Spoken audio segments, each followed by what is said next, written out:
Olá, tudo bem? Espero que sim. Hoje os nossos estudos vai ser voltado para os Borgias, ok? Espero que esteja vendo direitinho aí.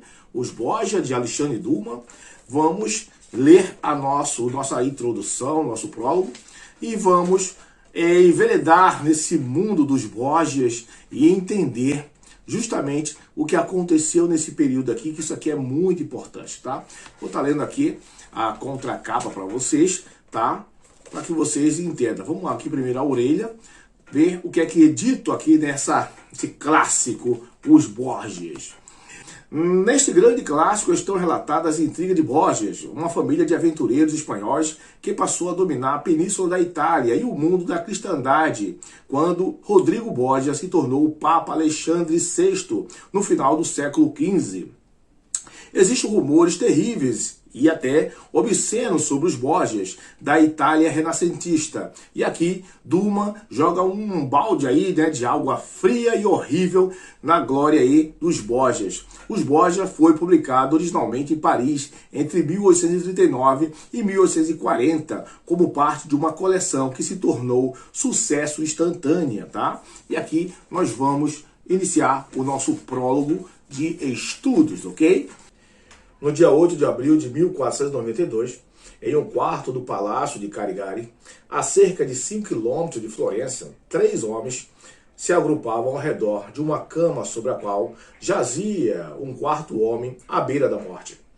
O primeiro desses 3 homens, sentado ao pé da cama e parcialmente escondido em meio a cortinas de brocado dourado a fim de ocultar as próprias lágrimas, era Esmolão, bárbaro, autor do Tratado sobre Celibato e de Estudos sobre Plínio, do ano anterior enquanto estivera em Roma, na qualidade de embaixador da República Florentina. Ele fora nomeado patriarca de Aquileia pelo Papa Inocêncio VIII. O segundo, que estava ajoelhado e segurava uma das mãos do moribundo, era Ângelo Poliziano, o poeta do século XV, que com um estilo clássico e florido, que poderia ter sido confundido por seus versos latinos com um poeta do período augustano. O terceiro, postado de pé e apoiado em uma das colunas retorcidas da cabeceira da cama, acompanhava com um profundo pesar a evolução da moléstia que acometia o semblante do amigo moribundo. Tratava-se do famoso Giovanni Pico della Mirandola, que aos 20 anos de idade já sabia falar 22 línguas e se oferecera para responder em cada uma delas a quaisquer 700 perguntas que pudesse lhe ser feita pelos 20 homens mais eruditos do mundo, caso eles se reunissem em Florença. O homem que jazia na cama era Lourenço, o magnífico, que no início do ano fora cometido por uma febre intensa e duradoura, a qual se juntava a gota, doença hereditária de sua família. Ele havia, enfim, descoberto que os elixires feitos à base de pérola pulverizada, que o médico charlatão Leonides Spoleto prescrevera para ele, era como se o médico quisesse adaptar seus remédios à riqueza de seus pacientes e não às suas necessidades. Eram inúteis e ineficazes. E assim Lourenço compreendeu que deveria se separar daquelas suas mulheres de língua gentil, daqueles poetas de voz meliflua e de seus palácios com tapeçarias suntuosas. Portanto, havia convocado para absorvê-lo de seus pecados. Em um homem de posição menos elevada, eles talvez pudessem ser chamados de crime. O padre dominicano Gerolamo Francesco Savonarola. Não foi, no entanto, sem um receio íntimo contra o qual os elogios de seus amigos de nada adiantaram, que o usurpador imoral aguardou aquele padre severo e sombrio, cujas palavras agitavam toda a Florência, e de cujo perdão dependia toda a esperança de Lourenço para o além.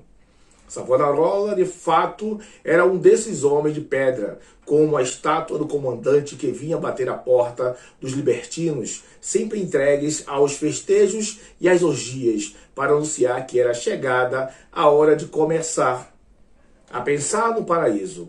Nasceu em Ferrara, para onde sua família, uma das mais ilustres de Pádua, foi chamada por Nicolau. Aos 23 anos, por uma vocação irresistível, fugiu da casa dos pais e fez seus votos no mosteiro dos monges dominicanos, em Florença. onde passou a ministrar aula de filosofia por ordem de seus superiores. O jovem noviço, desde o início, teve a luta contra os seus defeitos, a voz áspera e fraca, a pronúncia defeituosa e, acima de tudo, a fraqueza de suas forças físicas, exauridas como estavam mediante aquela abstinência tão severa. A partir de então, Savonarola condenou-se à reclusão mais absoluta e desapareceu nas profundezas do convento, como se a lápide de seu túmulo já estivesse caído sobre ele. Ajoelhando sobre as lajes de pedra, orava incessantemente diante de um crucifixo de madeira. Exaltado por causa das vigílias e penitências, logo saiu do estado contemplativo e entrou em êxtase, e passou a sentir em seu amargo aquele impulso profético que o impeliu a pregar a reforma da igreja. A reforma de Savonarola, no entanto, mais respeitosa do que a de Lutero, que ocorreu há cerca de 25 anos depois, respeitou o conceito e ao mesmo tempo atacava o homem e tinha como objeto alterar os dogmas que vinham do homem e não a fé que vinham de Deus. Ao contrário do monge alemão, ele não procedeu pelo raciocínio, mas pelo entusiasmo. Com ele, a lógica sempre dava lugar à inspiração. Não era um teólogo, e sim um profeta.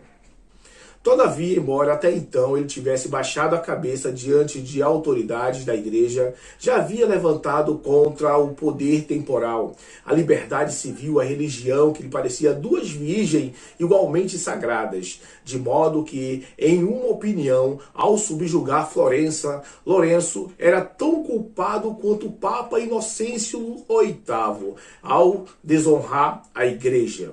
Como resultado, enquanto Lourenço viveu em meio à riqueza e à felicidade e à magnificência, Savonarola nunca quis, apesar de todas as súplicas que lhe foram feitas, legitimar com a sua presença um poder que ele não considerava legítimo, mas Lourenço, em seu leito de morte, mandou chamá-lo, e isso era outra história.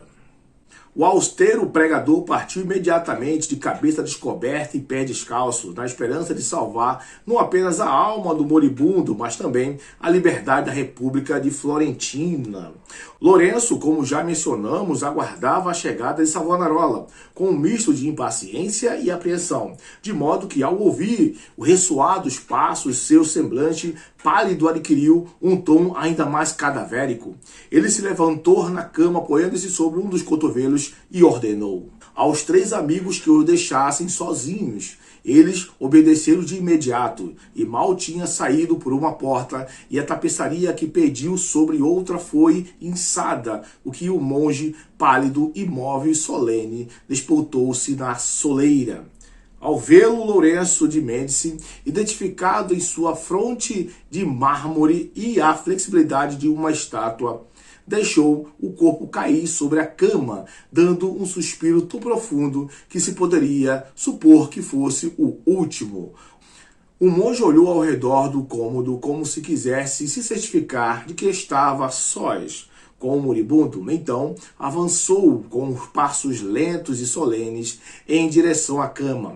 Lourenço assistiu à aproximação com imenso pavor, e quando o homem já estava quase ao seu lado, berrou: "Oh, meu bom padre, tenho sido um grande pecador. A misericórdia de Deus é infinita", respondeu o monge, "e eu venho à sua presença carregado com a misericórdia divina." "Você acredita, então, que Deus perdoará meus pecados?", perguntou o moribundo, retomando as esperanças, depois de ouvir aquelas palavras inesperadas vindas dos lábios do monge. "Seus pecados e também seus crimes, Deus perdoará todos eles", respondeu Savonarola.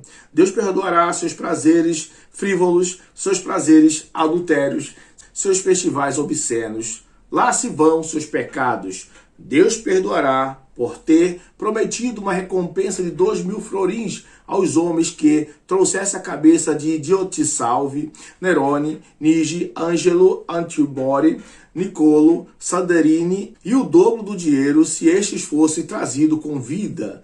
Deus o perdoará por condenar ao cadafalso ou à forca o filho de Papi, Orlandi, Francesco de Bignella, Bernardo Nardi, Jacopo Frescobaldi, Baldovinetti, Pietro Baltosini, Bernardo de Baldino, Francesco Fregobolde e mais de 300 e outros cidadãos cujos nomes, embora menos célebres, não eram menos queridos por Florença. Lá se vão os seus crimes.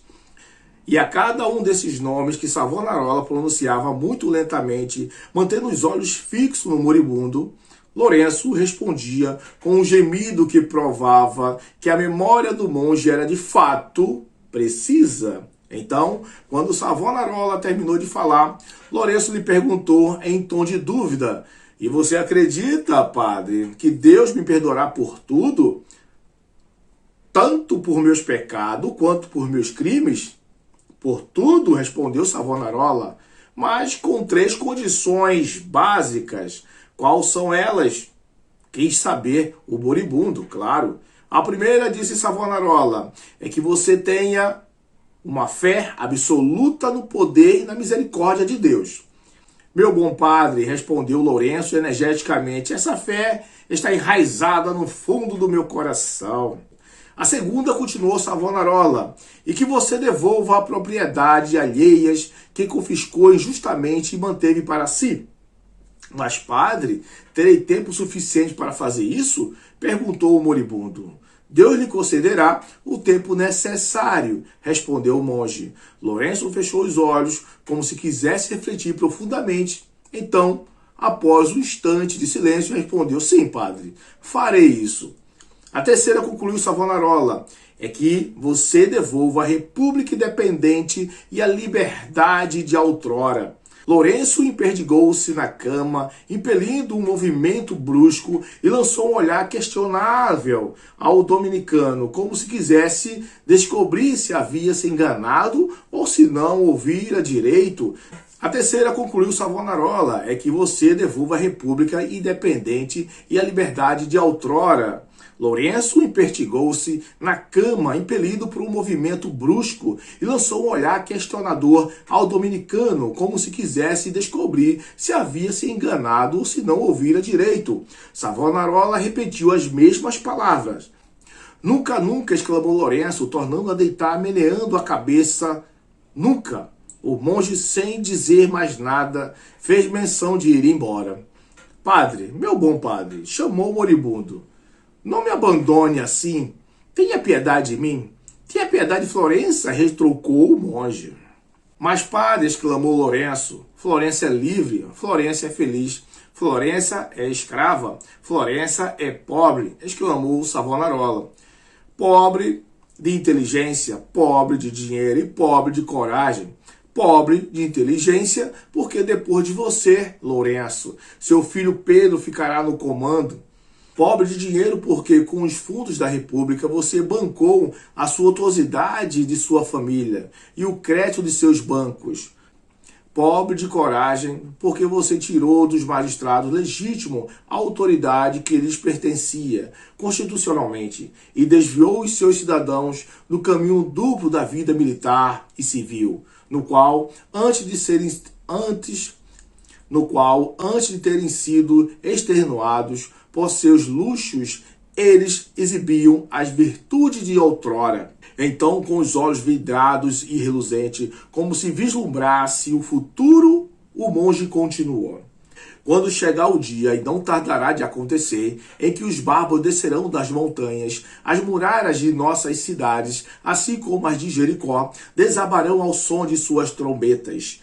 E é a sua vontade que eu abra mão em meu leito de morte do poder que encheu a minha vida de glória?" exclamou Lourenço de Médici. "Não, não é a minha vontade, é a do Senhor", respondeu Savonarola com a frieza. "Impossível, impossível", murmurou Lourenço. "Pois bem, então morra da mesma forma que viveu", exclamou o monge, "no meio de seus cortesãos e bajuladores. Deixe-os arruinar sua alma, como arruinar o seu corpo." E dito isso, o austero dominicano, se ouviu o grito suplicante do moribundo, saiu do cômodo com um semblante impassível e os passos suaves, do mesmo jeito que havia entrado, com o espírito que já desprendido do plano terrestre, parecia pairar muito acima dos eventos humanos. Diante do grito proferido por Lourenço de Médici, ao vê-lo ir embora, Hermolão, Poliziano e Pico della Meladora, que tinham ouvido toda a conversa, retomaram ao quarto e encontraram o amigo trêmulo agarrado a um crucifixo magnífico que acabara de apanhar na cabeceira da cama. Em vão tentaram acalmá-lo com as palavras afáveis. Lourenço, o magnífico, respondeu apenas com soluços. E 1 hora depois da cena que acabamos de narrar, com os lábios colados ao pé de Cristo, ele deu seu último suspiro nos braços destes 3 homens. O mais sortudo deles, embora os 3 fossem jovens, estavam fadados a sobreviver por apenas mais 2 anos após a morte do amigo. Como a morte de Lourenço traria muitas calamidades, disse Nicolau Maquiavel, o céu decidiu mostrar isso por meio de 2 preságios certeiros. A cúpula da igreja de Santa Reparata foi atingida por um raio e Rodrigo Borgia foi eleito o Papa. Até a nossa próxima leitura e o nosso estudo de hoje fica por aqui. Um abraço.